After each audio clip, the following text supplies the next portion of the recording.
Simple எறா gravy எப்படி செய்வதென்று பார்க்கலாம் வாங்க. அஸ்ஸலாமு அலைக்கும். கதிஜாவின் உலகத்திற்கு உங்களை வரவேற்கிறேன். இன்னைக்கு நான் என்ன செய்ய போனேன்னா எறா கிரேவி செய்ய போறேன். ரொம்ப சிம்பிள் தான். சட்டி காய வச்சாச்சு, எண்ணெய் ஊற்றியாச்சு. வெங்காயம் 2 வெங்காயம், மீடியம் சைஸ் வெங்காயம் 2 வெங்காயம், 2 தக்காளி. சரியா? இப்போ வெங்காயத்தை நல்லா வதக்கிக்க போகிறோம்.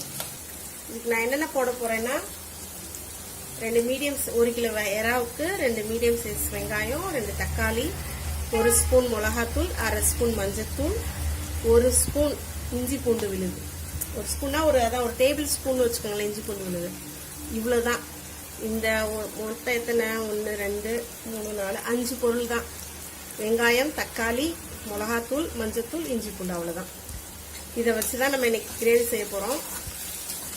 இப்படி 22 வருஷமா நான் இப்படி தான் செஞ்சுக்கிட்டு இருக்கேன் எறா கிரேவி. ஏன்னா எங்கள் வீட்டில் இப்படி செஞ்சால் தான் பிடிக்கும். அதனால நான் இப்படி செஞ்சுட்டு இருக்கோம். இப்போ வெங்காயம் நல்லா வதங்கிடுச்சு. 1 ஸ்பூன் இஞ்சி பூண்டு விழுது போடுறேன். அதான் 1 டேபிள் ஸ்பூன் அளவு இஞ்சி பூண்டு விழுது. இதே நம்ம நல்லா வதக்கிடுவோம்.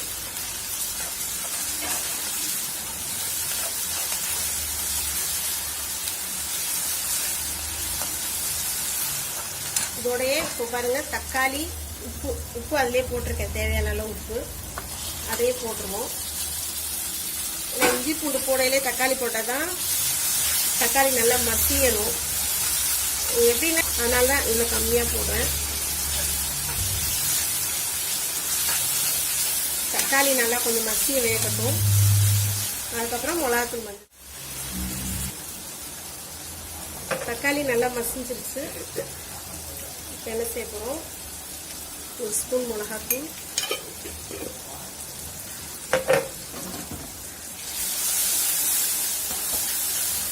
இது அப்படி ஒரு இது சும்மா லைட்டாக வதக்கினா போதும்.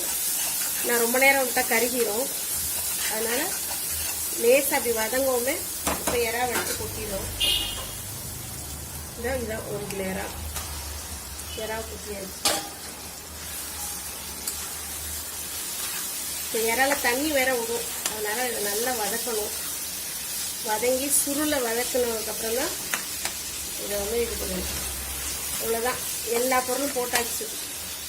வெங்காயம், தக்காளி, இஞ்சி பூண்டு, மிளகாத்தூள், மஞ்சத்தூள், அவ்வளோதான். இதுதான் எறா கிரேவி. ரொம்ப டேஸ்டாக இருக்கும் இந்த கிரேவி. எல்லா சாப்பாட்டுக்கும் தொட்டுட்டு சாப்பிடலாம். ரசம், சாம்பார், தேங்காய் ரசம். இது மூட மாட்டேன். மூடுனா ரொம்ப தண்ணி விட்டு மூட மாட்டேன். பொதுவாக எறாவை திறந்து வச்சே அப்படியே வதக்கிடுவேன். ஏன்னா திறந்து வச்சு வதக்கினாதான் தண்ணி விட்டு அது நல்லா வதங்க சரியாக வரும். நல்லா வதங்கினதுக்கப்புறம் அப்புறமேட்டு பார்ப்போம். பாருங்க, நம்ம தண்ணியே ஊற்றலை, ஆனால் எவ்வளோ தண்ணி வந்திருக்குன்னு பாருங்க. இதுக்கு தான் நான் திறந்து வச்சு வதக்குறது. திறந்து வச்சு வதக்குறதுல இவ்வளோனா மூடி வச்சோன்னா ரொம்ப தண்ணி விடும். அதனால இப்போ இந்த தண்ணியெலாம் நல்லா இது பண்ணிங்கன்னா அது அப்படியே நல்லா அந்த தண்ணி வற்றி அப்படியே கிரேவி பதத்துக்கு அப்படியே பிரட்டினாப்பில் வரும். அவ்வளோதான். வேறு எதுவும் போட தேவையில்லை. நான் எல்லாம் கிரேவி ஆனதுக்கப்புறம் உங்களுக்கு காட்டுறேன். இப்போது தண்ணிலாம் வற்றி எறா ரெடி ஆயிடுச்சு. அவ்வளோதான். இவ்வளோதான். சிம்பிளாக முடிஞ்சிச்சு. அவ்வளோதான். கொஞ்ச நேரத்துலேயே வற்றிடும் தண்ணி. நம்ம ஹையில் வச்சு வதக்கணுன்னா அந்த தண்ணி வத்துற வரையும் வதக்கினா நம்ம போதும். இந்த பாருங்கள், இப்போ தண்ணி இல்லையா, சுருண்டிடுச்சா? இப்படி தான் இருக்கணும். இப்படி இருந்தால் தான் கரெக்டாக வரும்.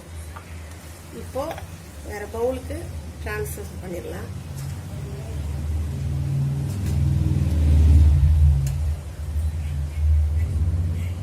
இப்போ பாருங்கள், எறா கிரேவி ரெடி ஆயிடுச்சு. சிம்பிளாக. நான் எப்போதும் இப்படி தான் செய்வேன். மற்றவங்க எப்படி செய்வாங்களோ எனக்கு தெரியாது. நான் இப்படி தான் செய்வேன். ரொம்ப சிம்பிள் எறா கிரேவி ரெடி ஆயிடுச்சு.